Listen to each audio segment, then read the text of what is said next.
ரம்யா வீட்டு சமையலுக்கு உங்களை வரவேற்கிறேன். இன்றைக்கு என்ன மீன் பார்க்க போகிறோம் அப்படின்னா, அதாவது ரெட் கலரில் இருக்கும் அந்த மீன். பார்க்குறதுக்கு சங்கரா, பெரிய சங்கரா மாதிரி இருக்கும். அதனால் நம்ம வந்து இதை ரெட் ஸ்னாப்பர் அப்படின்னு சொல்லுவோம். நிறைய பேர் வந்து இதை பிங்க் போச் அப்படின்னு சொல்லுவாங்க. அதுவும் இல்லாமல் இந்த மீன் வந்து டேஸ்ட் எப்படி இருக்கும், ரேட் எப்படி இருக்கும் அப்படின்றதெல்லாம் சொல்லிடுறேன். ஆனால் வந்து இந்த மீன் வந்து கடல் மீனா அல்லது வளர்க்கப்படுகிற மீனா, அந்த டவுட் எனக்கு உண்டு. உங்கள் யாருக்காவது தெரிஞ்சால் இதை கமெண்டில் சொல்லுங்கள். கடல் மீன் தானா கடல் மீன் சொல்லிவிடுங்க. ஏன்னா எனக்கு அந்த டவுட் இருக்குது. நானும் திரும்ப திரும்ப கேட்டாலும் இந்த மீனோட ருசியை பொறுத்து எனக்கு வந்து இது என்னமோ கடலில் கிடைக்காத மீன், வளர்க்கக்கூடிய மீனாக இருக்குமோ அப்படின்ற ஒரு டவுட் உண்டு. அதனால் உங்களுக்கு யாருக்காவது தெரிஞ்சுன்னா சொல்லுங்கள். இதனுடைய ரேட் எப்போவுமே பார்த்திங்கன்னா கிலோ வந்து 250 ரூபா 300 அந்த ரேட்டில் தான் இருக்கும். இது ஒரு 2-2.5 கிலோ மீன் இருக்கும்.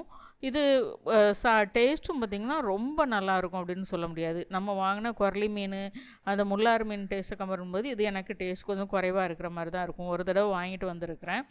இன்னொரு மீன் இதை விட நல்ல ரெட்டிஷாக இருக்கும். அந்த ரெட்டிஷாக இருக்கிறது கடலில் கிடைக்கக்கூடிய மீன், அது தெரியும். நல்ல ரெட்டிஷாக இருக்கும். அதை பிங்க் போச்சுன்னு சொல்லுவோம். அது வந்து கடலில் கிடைக்கக்கூடிய மீன். இந்த மீன் வந்து இப்போ நான் ரீசெண்டாக பார்க்குறேன், நல்ல பெரிய மீனாக இருக்குது. இது சங்கரா தானா, அதை ரெட் ஸ்னாப்பர்னு சொல்லக்கூடியதானா அல்லது வந்து வேறு மீனா அப்படின்றதையும் நீங்கள் கமெண்டில் சொல்லுங்கள். அதுவும் இல்லாமல் இதை வந்து நிறைய இடத்துல சிகப்பு கொடுவா அப்படின்னு சொல்லுவாங்க. சென்னையில் பெரும்பாலும் செதில்கள் இருக்க மீன் அப்படின்னாலே வந்து அதை கொடுவா அப்படின்னு சொல்லிடுவாங்க. அதனால் இதையுமே சிகப்பு கொடுவான்னு சொல்லுவாங்க. அதனால் கொடுவாவுக்குள்ள டேஸ்ட் இதில் இருக்குமா?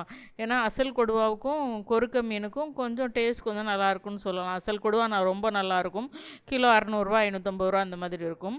கொறுக்க மீன் பார்த்திங்கன்னா அதையும் கொடுவா மீன் தான் சொல்லுவாங்க சென்னையில். அந்த மீனுக்கும் டேஸ்ட் பார்த்திங்கன்னா கொஞ்சம் நல்லாவே இருக்கும். கிலோ 450 400 அந்த மாதிரி இருக்கும். ஆனால் இந்த மீன் பார்த்திங்கன்னா சிகப்பு கொடுவான்னு சொல்லுவாங்க. அந்த 2 மீனுக்குள்ள டேஸ்ட் வந்து இதில் வராது. கிலோ 250 300 அந்த ரேட்டில் தான் இருக்கும். நீங்கள் யாராவது இந்த மீனை வாங்கியிருக்கீங்களா, டேஸ்ட் பண்ணியிருக்கீங்களா, என்ன செய்தால் நல்லாயிருக்கும் அப்படின்னு சொல்லுங்கள். சில விஷயங்கள் எனக்கு தெரியலை அப்படின்னா உங்கள் மூலமாகவும் நான் நிறைய விஷயங்களை தெரிஞ்சுக்கிறேன். இந்த சேனல் மூலமாக மீன்களை பற்றி மற்றவங்களுமே தெரிஞ்சுக்கிறாங்க. அதனால் நீங்கள் உங்களுக்கு இந்த தகவல் உறுதியாக தெரியும் அப்படின்னா இதில் வந்து சொல்லுங்கள்.